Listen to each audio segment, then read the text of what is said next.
Hey everyone, Captain Amazing here, and today we're going to talk about Datacrons. So let's go over set 16, some teams, the overall stats, what I think is the good abilities that you can get. And I do want to say this, I think the floor on these are really low and the ceiling's really high. There's a lot that you can do, there's a lot of theory crafting. There's a lot of level 9s that are here that are actually pretty good. So let's jump into it and see what we have.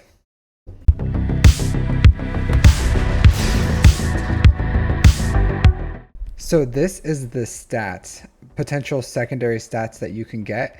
You can get a max health of 120% and protection of 120%, defense of 450%, crit damage, special damage, physical damage.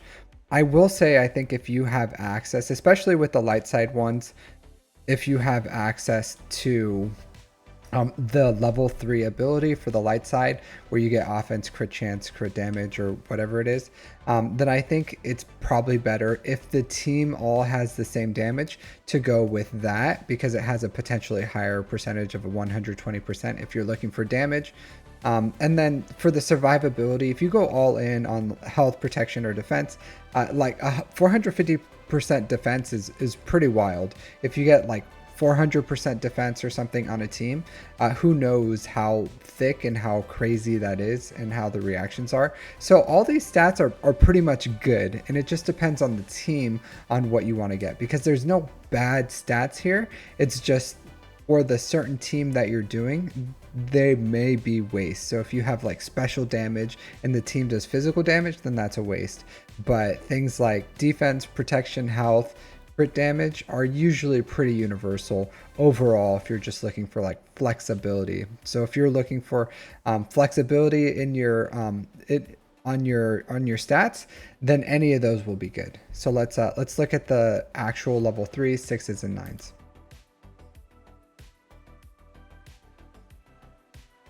So here's the level 3s for Dark Side.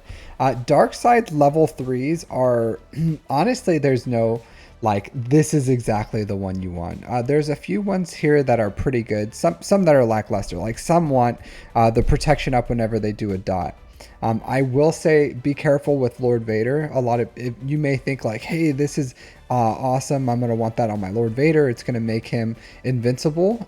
But all you're going to do is you're going to get him absolutely got with with Boba with a Fennec lead, because he's just going to use his rocket and just absolutely delete him. So we've had this level 3 before, and don't think that if you put it on Lord Vader, it's going to make him invincible. It will counter some other things like, JMK, JMLs or something, maybe Leia's, unless they can dispel all that stuff off. So maybe not JMKs because you have the Sokatana, but maybe JMLs or something. It'll make it a little harder if they can't get buff immunity on him. But you're opening up the possibility of him just getting absolutely deleted by Boba. So just something to think about. All of these are pretty much pretty good. I would say the most lackluster is probably the protection up, but there's absolutely situations where you're going to want protection up. There's going to be situations where you're going to want your tank revived. There's going to be situations where you want speed up on basic, or whenever you use a special ability, you gain 15% turn meter. So all these are pretty good. Like obviously if you have like a SOKR or something, you're not going to want that special ability on turn meter, because that's just going to wreck his team. All right, so light side. Light side, for the most part, you're just going to want this one ability right here. Whenever a light side uses a basic ability, they gain critical chance up, critical damage up, and offense up. Honestly, I wish dark side had that, because it would make this easy. Pretty much, some would want the tank one, some would want the protection up, and for the most part, like this is a really, really good ability. So most of your light side teams, if not all of them, I couldn't find a certain situation where I'd want the other ones, to be completely honest. So for all my light side crons, I'm going to be rolling this basic ability, crit chance up, crit damage, offense up. It's just a really good level 3. All right, so with the this set, we no longer have level 6 being faction based. Now it's attacker, healer, support, tank. So with the attacker, pretty much there's this one right here. Whenever attacker critically hits, again, They attack again, limit once per turn. Otherwise, they gain 10% defense penetration. When an attacker attacks out of turn, they deal bonus true damage. So this is going to be the good one. You're going to want that pretty much for all your attackers. This is the one you want. All right, so for healers, same thing. You're going to want this one right here. Whenever a healer is healed, like this long one, usually if it's a long one, that's the one you're going to want. So overall, for healer mechanics, you're going to want this level 6. The long one, it's a good one. Support, same thing with this support one. Whenever a support ally starts their turn, dispel tenacity up from all enemies, reduce tenacity by 100% whenever a support inflicts a debuff, and all allies get these bonuses based on their role. And whenever support grants a buff to another ally, they inflict buff enemy for 1 turn to all enemies. So this is the good one for supports. And then tanks. So there are situations where you're going to want other ones than this. So if you have a tank, like essentially, usually you want the biggest worded one. But there is some situations where I'd want this this grit one, and I'll go over that later. All right, so Sabine over here. So let's hide my face real quick. All right, so for Sabine, you want whenever for the light side on basic. So with Phoenix, this is going to be an absolute banger of a mod here. So whenever you guys are using basics, which they use basics all the time, they're going to get crit chance up, crit damage up, and offense up. Not only that, when an attacker critically hits, they attack again. So not only are they going to be attacking, but they're going to be attacking again. They're going to get defense penetration, and they're going to be doing true damage whenever they attack out of turn.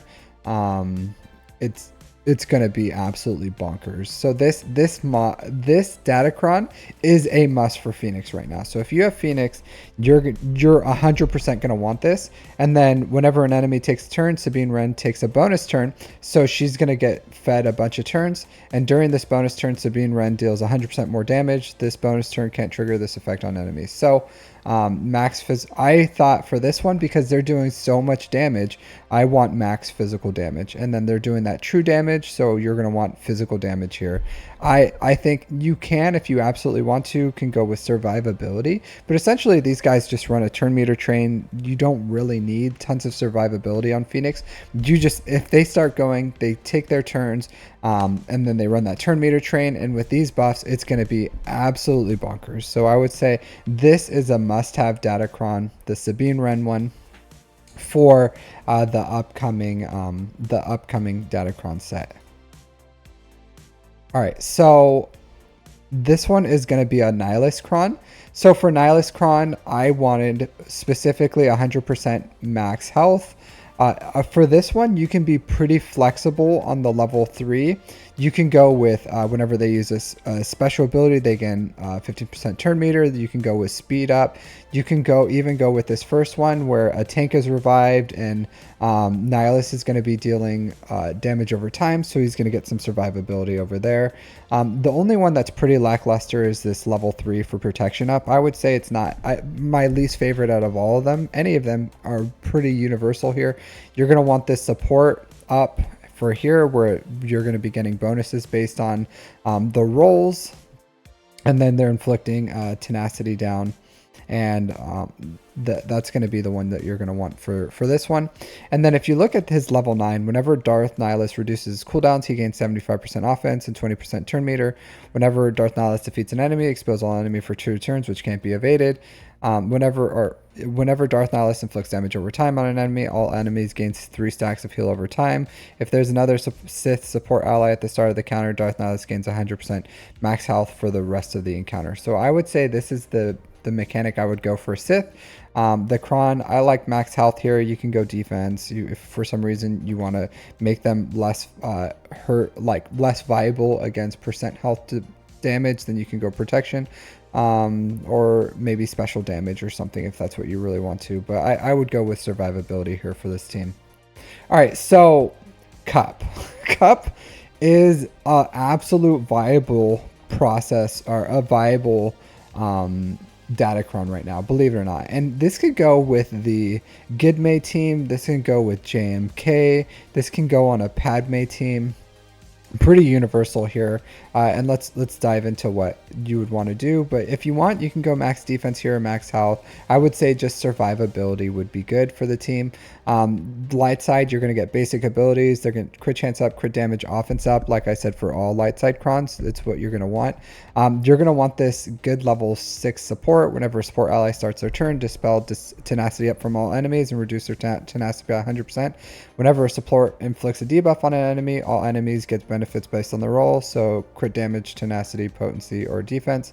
And then whenever Coruscant Underworld Police uses special ability, shock all enemies for 2 turns. The first time Coruscant Underworld Police reaches 50% health, he gains damage immunity.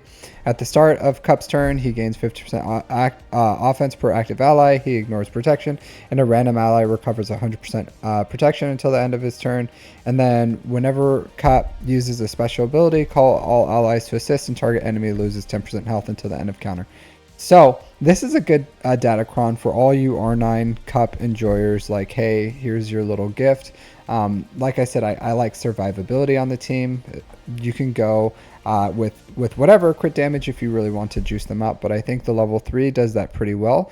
You're going to be putting shocks out there. He's going to be ramping his own offense. You're going to be giving buffs out whenever he takes a turn. So I think this overall is a really strong candidate for 5th for JMK, Padme, whatever. This is an absolute viable character if you have him already. I wouldn't specifically farm this guy for it, but if you have him, you know, congratulations.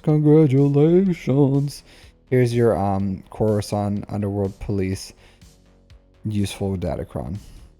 All right, so Wampa. Wampa, 100%, I'm going to want this protection up stacking. This is a really good ability. Even if you only get a level 3 for Wampa, like that level 3 for protection up stacking is going to be really good. It's going to make his soft counters a little more reliable.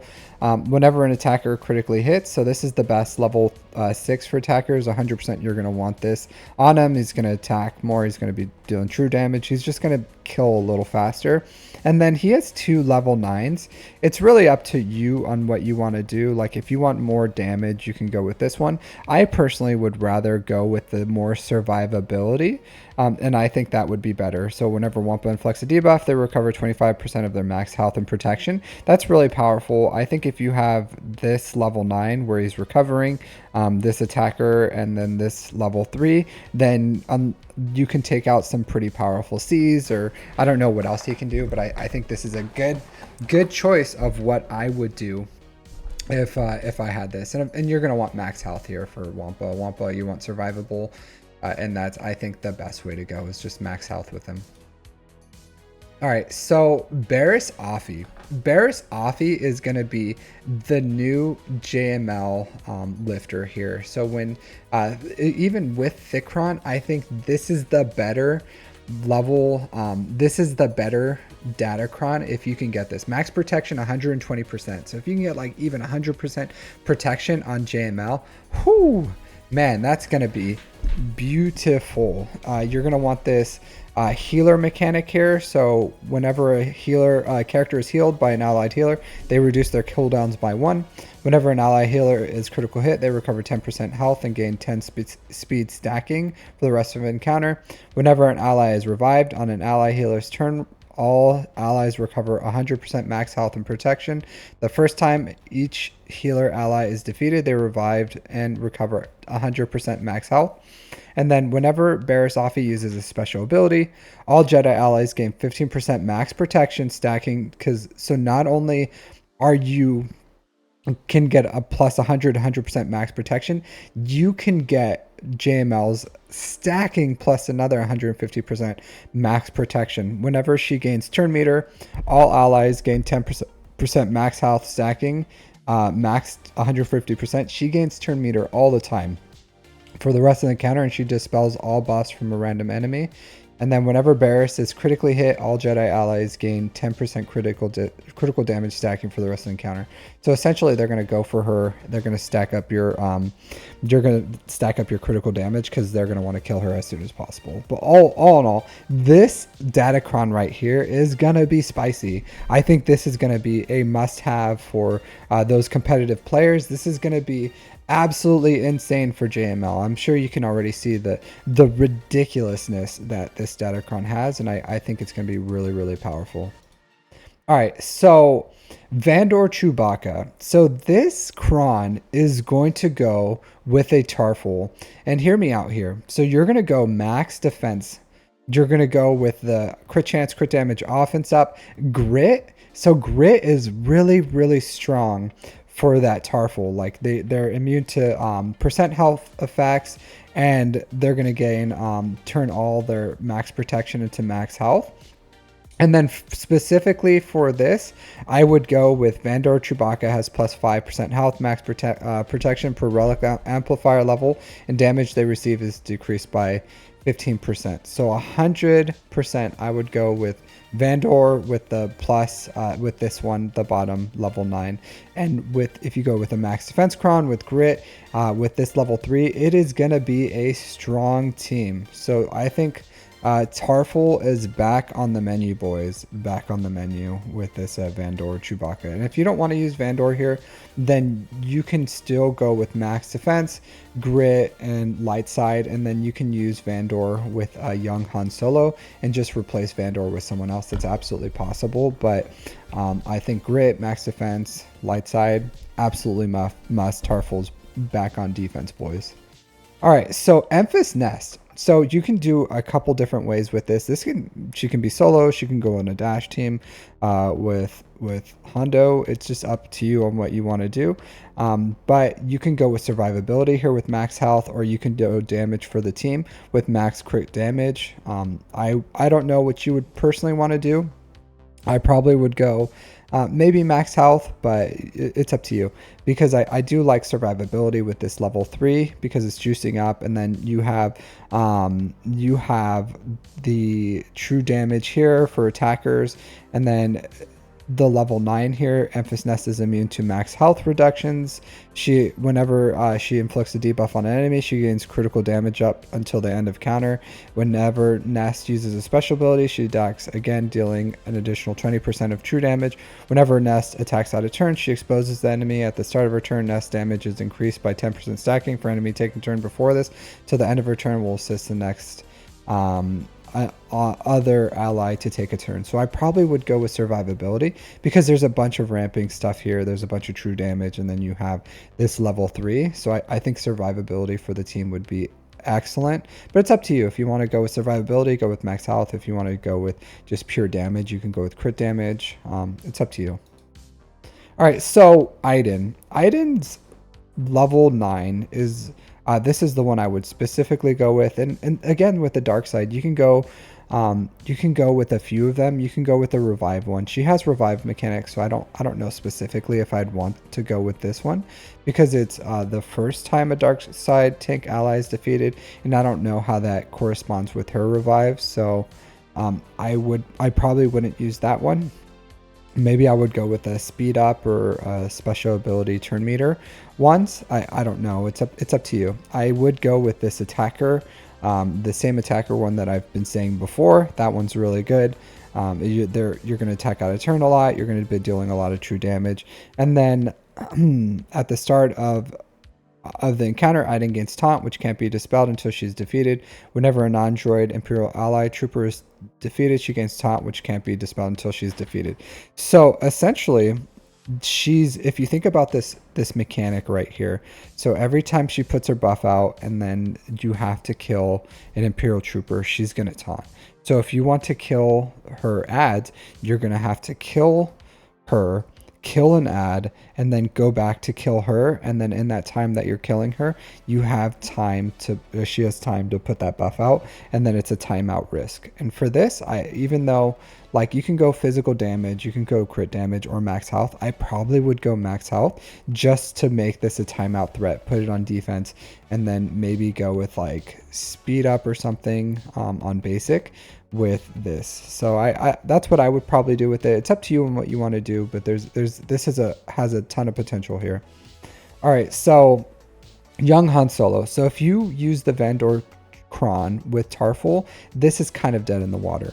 But if you have young Han Solo, and I would use this bottom one here, but you can use this top one too, because like he ramps his damage.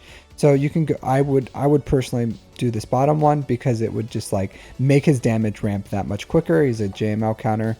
I don't know with this new JML because he's going to be like cracked out, but this on offense or even on defense, like it could be pretty good. But you're going to want these crit chance, crit damage offense up on the level 3. I think max physical damage. You can go crit damage here too if you want. But I like physical damage because they're doing true damage here with the attacker. And then Young Han Solo deals 5% more damage per relic amplifier level on all allies until the end of battle. I probably would want that one more than likely. If you don't have really great relic levels on your smuggler team, then you can go with this top one where he ramps his health steal, defense, and speed. And then the more speed he has, the more he's going to ramp faster. So this is also good too. It's up to you. Both are good. But if you wanted to use this one and Tarful, you're going to have to go with like the level 3 and 6 with Tarful or up to level 8. And then you're just going to have to take Vandor with this dash. Vandor, young Han Solo team, and then you're gonna have to replace Vandor in the just use the level 8 and down with grit, and it's still good max defense, and you just have to not take Vandor in there. Probably better. I don't know. You're gonna have to play with it, see what you have to see what you can do, but there's a lot of options here. All right, so Visus Mar. This is more of a 100%. This is a Star Killer, and I know some people are saying you should use the other Jedi one. I forgot the name. He flies that really crappy ship. I would say no. I would say this is the Star Killer one, not the healer, the Jedi healer one, because you can still get a Jedi tank in there. You can get Old Man Ben.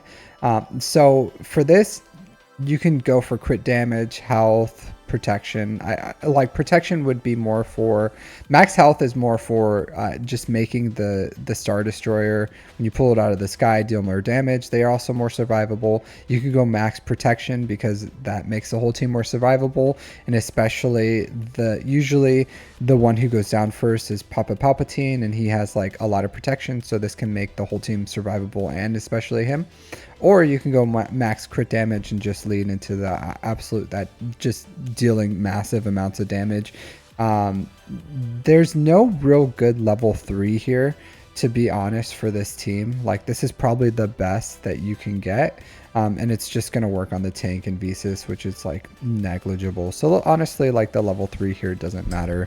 Even if you don't get this one, I wouldn't even care to re-roll it, as long as you had everything else, like the level 6, the level 9, and then the stats that you want. That's probably the most important part.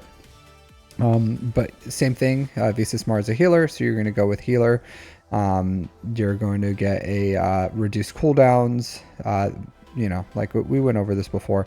But the important thing is here, or the first time each healer ally is defeated, they're revived and recover 100% health. And then the first time Visus Mar is defeated, if there is at least one other active ally, revive all other defeated allies, and all other allies recover plus 100% health, gain 100% turn meter, and 100% offense. So if you think about it, you have to go for Visus Mar first, usually, or last, really. Ideally, you're going to want them to kill Visus Mar last. So you put the thought, or the risk of Visus Mar reviving everyone, and because she can revive, and then whenever she's defeated, she revives as well. So it's really a threat of like, how are you going to play this? You're going to have to kill everyone else and then kill Visus, because if you kill Visus, she's going to revive, and then she's going to revive everyone else who you've killed, and then they're all going to have 100% offense, turn meter, health, protection, and you're just going to like just get stomped. So this is a really, really strong Datacron for Star Killer. I would say this is the go-to Star Killer Datacron for this sets. All right, so for this one, for Ewoks. This wasn't like a big deal. It's just if you're looking for just a good Ewok cron, this would probably be the one that you want. I would go with physical damage. You can go with crit damage too if you really want to. You're gonna want this level 3 on basic. It's Ewok Elder is a healer, so you're gonna want this good healer. It's pretty good actually for this one. They're going to be reducing tons of cooldowns, and then this level 9 is kind of like whatever, but they're gonna be reducing cooldowns, and then they just, you know, deal damage to themselves, which isn't the biggest deal in the world, but you know, maybe a little bit of a threat. But I don't know how it's going to play, but this is the only level 9 he has. I guess we would have to see how it is, but this is what you would have to go with, to be completely honest. So yeah, like, and honestly, this is not the most, not a must-have, but if you have them on defense or something, this would probably be a pretty good one. And overall, that's what I have. Let me know in the comments what you decided, or what crons you saw. So there's tons of flexibility here. There's tons of viability for different teams and different things you can do. So I would say let me know what Datacrons you decided to go with, because these Datacrons are pretty crazy if you think about it. The level 3s, 6s, 9s, there's tons of variability, tons of different ways that we can theory craft and use them for. So I'm interested to see what you guys came up with, and let me know in the comments. Otherwise, if you like this content, like and subscribe, and I'll see you next time. Take care.